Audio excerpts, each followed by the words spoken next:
One of the most popular arguments for Islam is what we might call the argument from scientific accuracy. Muslim apologists claim that the Quran contains numerous scientific insights that couldn't have been known by Muhammad apart from divine revelation, and that were only verified centuries later. Now, I've debated Muslims on this argument, and I find it very strange because the Quran is a scientific disaster.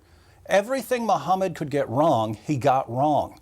The Quran claims that semen is formed between the backbone and ribs, Surah 86 verses 6 to 7, that the earth is flat, Surah 88 verse 20, that there are 7 earths, Surah 65 verse 12, that the sun and the moon chase each other around the earth, Surah 36 verses 38 to 40, that human embryos are blood clots, Surah 22 verse 5, that the sky would fall on the earth if Allah didn't hold it up, Surah 22 verse 65, and that stars are missiles that Allah uses to shoot demons who try to sneak into heaven, Surah 37 verses 6 to 10, and Surah 67 verse 5.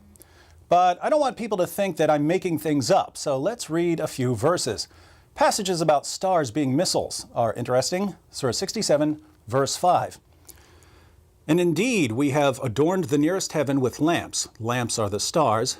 And we have made such lamps as missiles to drive away the shayateen, devils, and have prepared for them the torment of the blazing fire. Stars are missiles that drive away demons.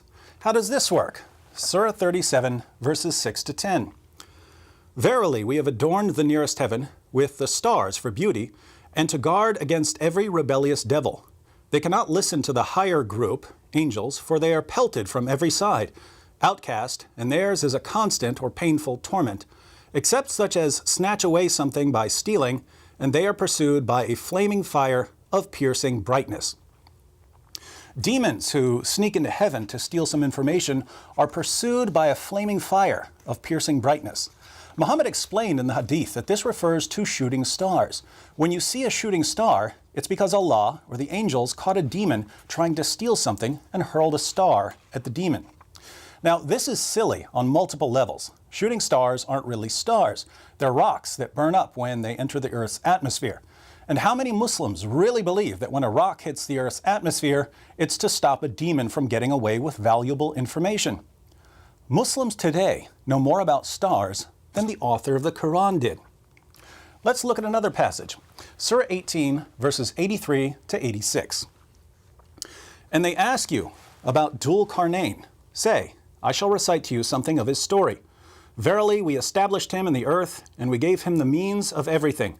So he followed away, until, when he reached the setting place of the sun, he found it setting in a spring of black, muddy, or hot water, and he found near it a people. Dhul Qarnayn was apparently Alexander the Great, but whoever he was, the Quran says that he traveled so far west, he found the place where the sun sets. The sun sets in a muddy or warm pool. Modern Muslims are embarrassed by this passage, so they say that what it really means is that Dhul Qarnayn saw the sun's reflection in a pool, and it appeared to him as if the sun was setting in a pool. This obviously isn't what the text says, but it's important to note that Muslims who want to explain the passage this way are claiming to understand the Quran better than Muhammad, because Muhammad himself claimed that the sun sets in a pool. Let's read Sunan Abu Dawud 4002. This is a Sahih narration. It was narrated that Abu Dar said, I was riding behind the Messenger of Allah while he was on a donkey, and the sun was setting. He said, do you know where this sun sets? I said, Allah and his Messenger know best. He said, it sets in a spring of water. Notice, this hadith doesn't say anything about Dhul Qarnayn, so it's not telling us about what he saw. This is Muhammad telling one of his companions where the sun goes when it sets, and Muhammad says that it sets in a pool. So the obvious meaning of the Quran is confirmed by Muhammad, and Muhammad and the Quran are simply wrong. When we put the Quran's scientific claims together with the scientific claims in the Hadith, we get a really silly picture of the universe. Muhammad believed that there are 7 earths, all of them flat, stacked on top of each other like pancakes, except with a long distance between them. Out on the edge of the top earth, which is our earth, is a pool where the sun sets. There are also 7 heavens above the earths, and they're like domes that will fall on us if Allah doesn't hold them up. In the lowest heaven are the stars, which Allah uses to hurl at demons. And all of this is sandwiched between a giant fish at the bottom and 8 giant goats on top. What did Muhammad get right? Muhammad's view of human reproduction is just as bad. According to Muhammad, semen forms between the backbone and ribs. That's wrong. Then it joins with the female semen. Wrong. And whichever parent's semen is discharged first determines which parent the child will resemble. Wrong. The child spends 40 days as a drop of sperm. Wrong. Then the child spends another 40 days as a clot of blood. Wrong.